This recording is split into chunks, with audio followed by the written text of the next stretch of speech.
Ricordo insomma che in 20 giorni facciamo un lavoro immane, insomma, perché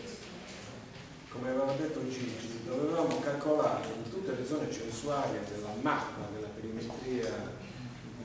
della perimetrazione della zona franco-urbana, il cosiddetto indice di disagio sociale. Quindi mi ricordo che avevamo incrociato cellula censuale per cellula censuale, avevamo incrociato tutti i dati degli utenti, cittadini che si rivolgevano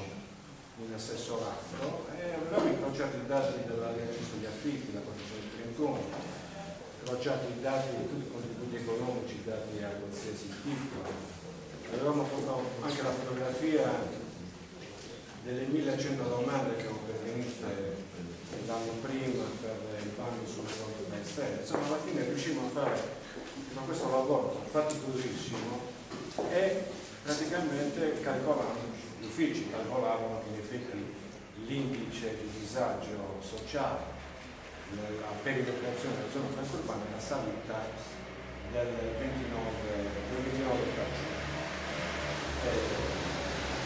Per quanto riguarda adesso questa battaglia che stiamo dicendo in base insomma ai nostri ruoli istituzionali, poi magari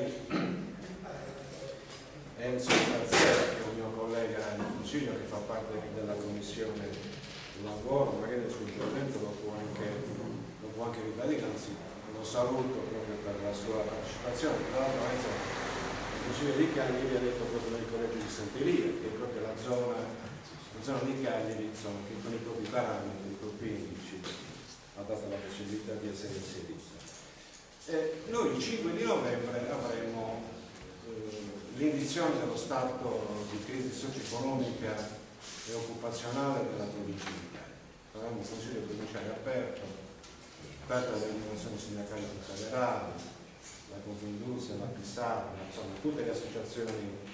imprenditoriali ed economiche della provincia di Cagliari. Ed è chiaro che in quel contesto solleveremo il problema delle zone franco-urbane di Quarto e di Cagliari e, come hanno detto poi gli amici prima,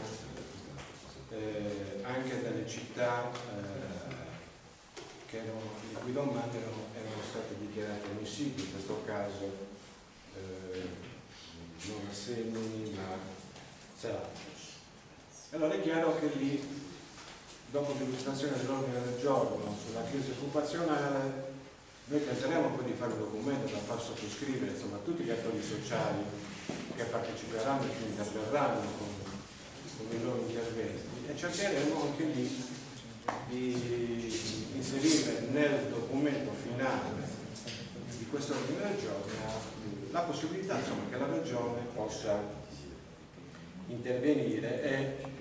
rimodulare i 340 milioni di euro che fanno parte dei fondi strutturali del Fondo Azione e Coesione. Questo è praticamente l'impegno che io mi sento di dare oggi qui in Assemblea cittadina, e sono convinto che poi Enzo, se dovete venire, dovrà dare anche qualche altro spunto.